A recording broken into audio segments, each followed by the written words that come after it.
Welcome back, my fellow agents. It is I, your, well, I don't even have one here, just bewildered agent of monster movies on occasion, like this one. Sven Gulli aired it last night, and I have seen this a total of one time, The Attack of the 50-Foot Woman, which was made in 1958, released May 19th, 1958. It runs 66 minutes. The copy we're going to see here is from the Internet Archive, and it is the 66-minute version. There was one Allied Artists television version ran 75 minutes because even this one was too short for a 90-minute time frame. I don't know which version Singly aired last night. I was recording a bonus episode of GD Explanations with one Lilith Draco, and so I didn't see all of it, which is good, which is fine since I watched it today, and it's a weird, and it's not a very, it. I like it to an extent. So before we get too much further into it, please like, share, subscribe. Leave me a comment if you have thoughts about this very interesting movie and very much parodied. We've seen homages and parodies and satires of it all over the place, but if you could listen to, this is going to be a short episode, but we do have a special at the end. So if you want to hear me mess with Texas, listen clear to the end, or at least fast forward to that far. Well, you'll know when it's time. So let's get on to it.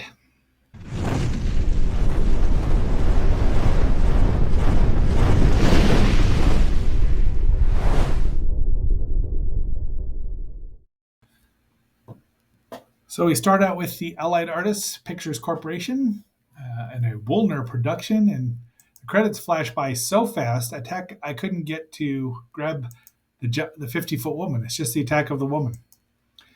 Allison Hayes and William Hudson are our leads. Neither of them are particularly wonderful people. William Hudson was Ranger Clark in Rocky Jones Space Ranger, and Special Agent Mike Andrews in I Led Three Lives, a show I've never seen. I think I've seen Space Ranger or Rocky Hudson, but here's the rest of the cast. Yvette Vickers. I think Eileen Stevens is in it for a blink. If you blink, nope, that's the nurse. There's another woman in it who's not Yvette Vickers, but anyway, Yvette Vickers is the other woman. Dun dun dun. And it says Nathan Hertz, but we know that is the man otherwise known as Nathan Duran. He used the Hertz nom de guerre, nom de plume, when he did not want his real name associated with any given movie. Like the brain from Planet Arus, which is way more fun than this movie. But I have a theory on how that could have been more fun. We start out with on KRTV at 11 o'clock. Probably in the evening. I don't know. It doesn't say. But he's talking about a flash of light that's traveling all over, and it decides it needs to get its kicks on Route 66. And drunken Nancy Fowler Archer, boy, am I going to have a problem if I keep saying Fowler, sees this, a UFO, and it lands. Actually, that's a pretty good effect right there, all things considered. The UFO is pretty basic, but Giant hand reaches out for her. She panics. She goes to the police. They think she's drunk. Here's her philandering husband with his side piece there, as they're called now, smoking Chesterfields, because everyone smokes in the 50s. They think she's drunk because she's got a reputation for drinky. And, who could blame her? Married to that moron. Harry Archer. Yvette Vickers, that's Honey Parker. And she's just screaming at him. She's seen a UFO. You're drunk. But, she didn't run into anyone. So, and then Radar O'Reilly, he sounds like Radar. He looks like Drew Carey, shows up. This movie should have leaned into being funnier. Not on purpose, but taking itself so seriously that you could laugh at it. Because this guy's a crack up. And he seems to know that this, but he plays it so straight that it's funny. But these two, the miscreants there, the malefactors, are not. They're so sleazy, they're unpleasant, and it kind of dampens the humor in the whole thing. But there is some humor, and there could be more, and that would have helped the movie move a little faster. I mean, it's 66 minutes long, tops. Yeah, I mean, lots of cars zooming around. The sheriff's go. See, he's got his sheriff buddy. He's the Enos to Roscoe P. Coltrane, who is not. That is not um, Roscoe. That's George Douglas as Sheriff Dubbit. See, they've got names in here that are. They could have done it. She cries. The acting's pretty good. It's not bad. It's just undone by the script. The directing is. I think the direction's really good, but it is Nathan Duran. He's not. He's a good director.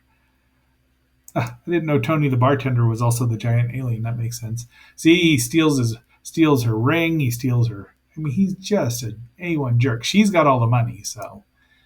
And there's Radar dancing with them all, dancing with Honey Parker. Jess Stout. That's Ken Terrell as Jess Stout. Oh no, pardon me. It doesn't say who. Deputy Charlie. Pardon me. It's Frank Chase. Nancy's butler is Ken Stout. Hirsch. Yeah, and he's like, I wasn't doing anything, but I've got a gun, so don't mess with me.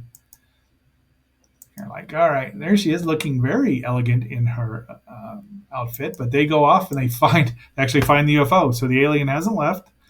There's no reason given as to why the alien's there. Now, in the 75-minute version, there's a prologue that they've added and scenes that repeat, just making it even. It's not boring, but at 60, it just needed more something. There he is. There's the glowing alien who reaches out, and old Harry just bails on his wife. And then he gets into a fight with, I don't know who he gets into a fight with, but that guy. And he's decided we got to leave town, so we get a cheesecake scene there with Honey Parker. And there is the other young lady in it, but I don't think she even has a line, but she's got a pretty cool medallion on. She's probably the alien in disguise.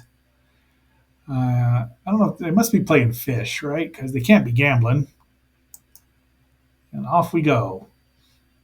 There's the butler, and old Harry's gonna kill his wife by giving her an overdose of the sedative. And that is where'd she go? Eileen Stevens is the nurse who screams a lot. See? But unfortunately, Nancy Fowler Archer has gotten gigantic, and that little dotch of poison isn't going to give her an overdose. And right from Wile E. Coyote, Acme Medical Supply shows up. And I don't know what they're doing, but there's the two doctors, Henry von Loeb and Dr. Isaac Cushing. Heinrich von Loeb, Otto Waldis. He was also billed as Otto Bloom. And then, Roy Gordon as Dr. Isaac Cushing. And she's got her old, look at her, she's playing a 45 on her turntable. And there they go. But she gets away, I'm assuming that's Nancy Fowler Archer is getting away, but we don't know. But look, there's Hirsch bringing a cold 7-Up.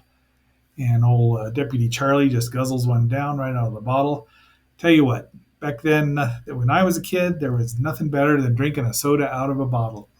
Ice cold bottle of Coke, or I liked Bubble Up if I had to have a non-cola. But 7-Up's good too. More jibber jabber. We have not seen, the only thing we've seen of the 50-foot woman is her hand. More footprints.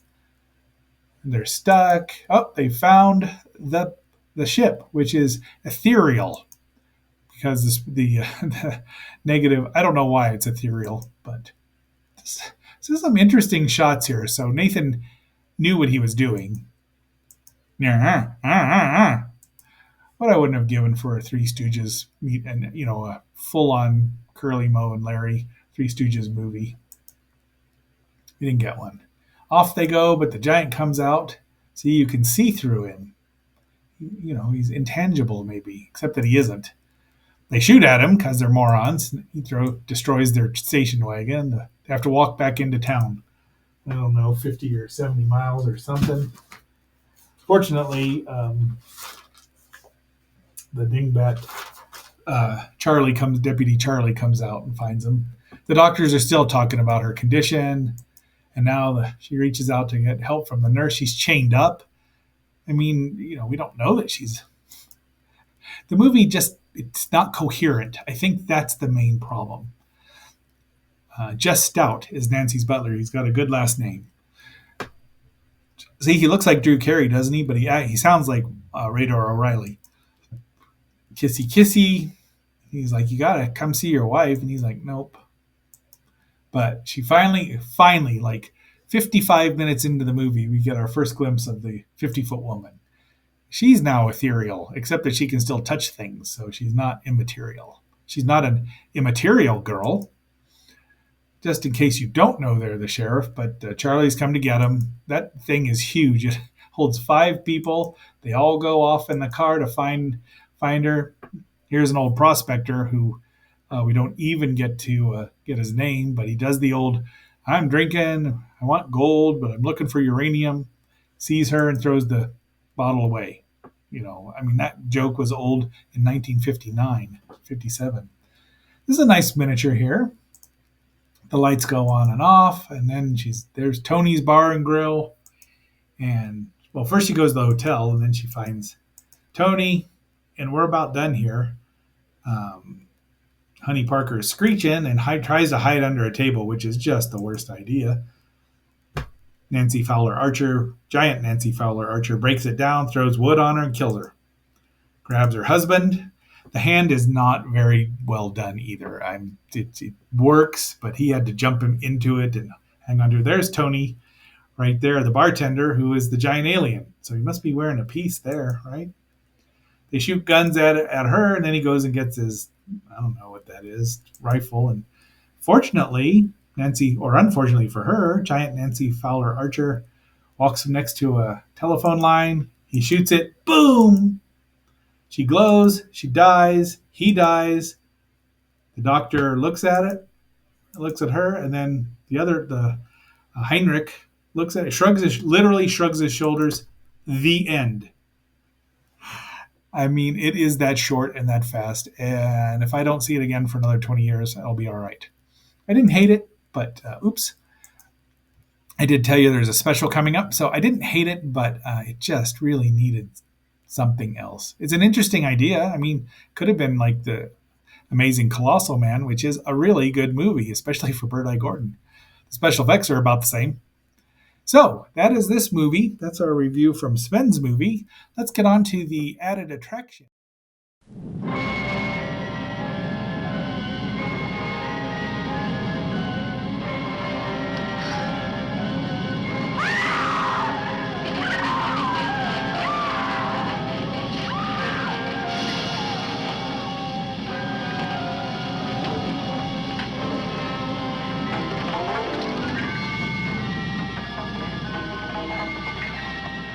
Once a normal, voluptuously beautiful woman, she drove into a nightmare of horror and saw descending from the sky a titanic monster whose fearsome touch became a frightful curse.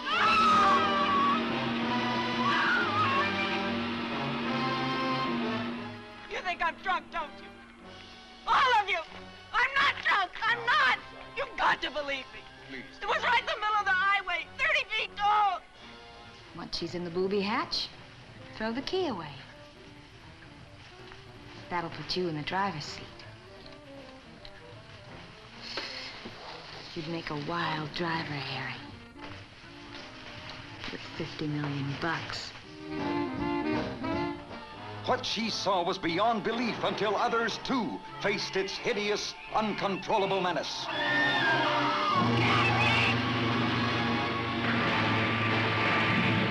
Attack of the 50-foot woman, incredibly huge, with incredible desires for love and vengeance.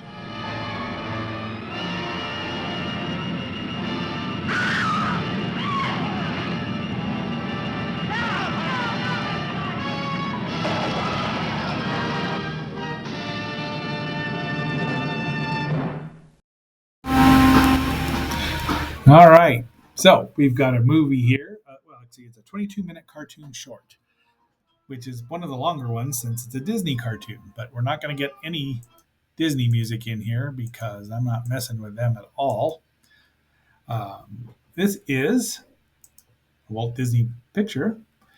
This one is the 1952 re-release of the when was it originally? It's called Melody Time originally, released in 1948. So 4 years later, they took out all the parts and just turned it, so they could release them as shorts for their other movies.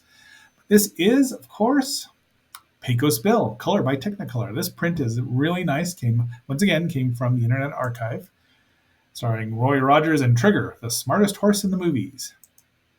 And the sons of the pioneers who sing and sing and sing and sing. But we get out, it's gorgeous animation. Of course, Disney, gorgeous animation with Disney at this point in time is redundant. But here we go. They're down in the South, in the deep South. And I don't mean mid-South, I mean deep South. And possibly in the West Texas town of El Paso. And there's a song going on about the shadows at night, little quail, and lots of comedy bits. But the music, it's gorgeous music. But it will, if you were sleepy, this part of the movie, this part of the movie would kind of lull you into a stupor. But then we get to see the live action part. The cartoons are all listening to the live action people. And there's Roy and Trigger and the sons of the pioneers and some other kids out camping on a stage set with the fire. But they're singing the song, and then there's Bobby, and he's named Bobby, and he ain't right. He's down in Texas. And the little girl is Luana, Bobby Driscoll. Now, he's somebody.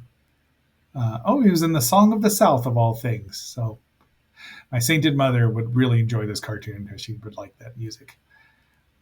And so Dear to My Heart and Treasure Island, Luana Patton was in Song of the South, which was released 2 years before this. Probably something we're never going to review on this show, on this podcast, but be that as it may.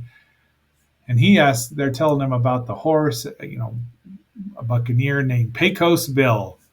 And Bobby doesn't know who Pecos Bill is, and he has to turn in his Texan card, but I don't think I'd kind of be surprised if Bobby was from Texas. And if you're wondering, is Robert Cletus Driscoll. He's from Cedar Rapids, Iowa, so I guess they might forgive him, but he's supposed to be a cowboy from Texas. I messed with Texas. I'm going to mess with Texas a lot in this review. So they have to tell him the story of Pecos Bill and his horse Widowmaker. And Roy draws the United States there, and you wonder why Texans have an outsized sense of importance. Because look at that. And it's the Gulf of Texas in 1948. It was the Gulf of Texas. Interesting. I've never heard it called that before. And so we start out, and Pecos Bill is parents here, and they have 16 brats, according to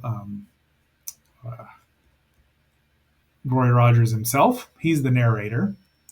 But the singers, the Sons of the Pioneers, sing there. You can tell he's a brat. But he gets booted out, and he gets adopted by a coyote. The MacGuffin of the story is, why do coyotes howl at night? So we're going to find out. And once again, it's just character animation from Disney is top notch here.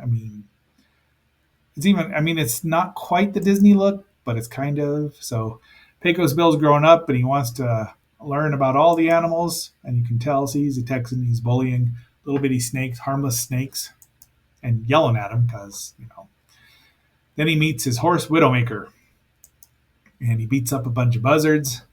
It's lucky they didn't throw up on him because gross, and that's what they do and they become best friends for a long time. Eventually, he grows up, and they decide to become a cowboy and a cowboy horse. And a smoking cowboy. Apparently, his smoking was all removed from the video release of him smoking and riding a tornado and rolling a cigarette and lighting it with a lightning bolt, which you see there he goes. He does love his guns, though, although we never see him hit anything really. But they'll take out the cigarette stuff, but shoot him up. All right, there he goes. and he's riding the tornado right now.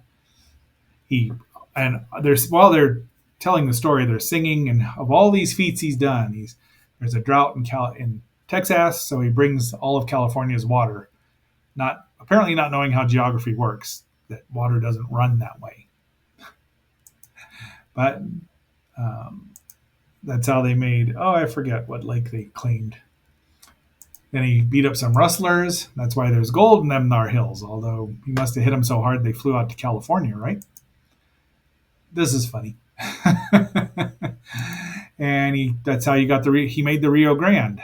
I mean, it's like he's a tiny version of Paul Bunyan, but without the cool, being a giant and a cool ox. I mean, the horse is cool, and he's using his guns there to blast himself through the water.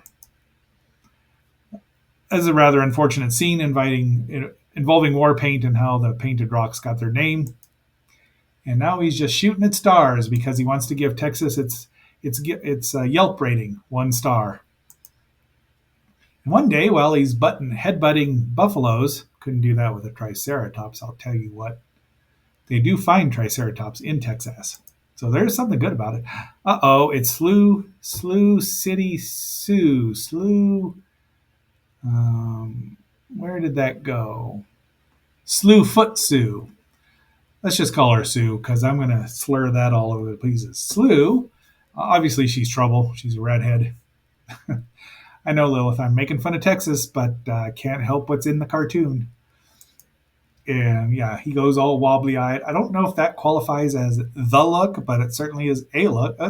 It's a Texas version of the look. Well, and yeah, she does have blue eyes as opposed to green. So, and he's all happy and skippy, and Widowmaker knows there's about to be trouble. So and according to the narrator, Roy Rogers, he got the stars to do all this just by asking them because Texans are so great, right? Right? Am I right? Wrong. Uh-oh, that looks like premature guns going off there. That doesn't bode well for old Sue. But they're getting married, and Sue's got to put some hustle in her bustle, and look at the size of her butt, Becky. And it bounces. That bustle bounces. Now, my mom always said to put some hustle in your bustle to get us to move. I don't know why she wanted us to wear bustles. But I just like the hot tamales while she walks by. Widowmaker is not happy. He is not happy. And she's going to ride him to the wedding. Do you see where this is going? I think my coworker and I were talking about this cartoon that she remembered. This will be for Agent Page, of course.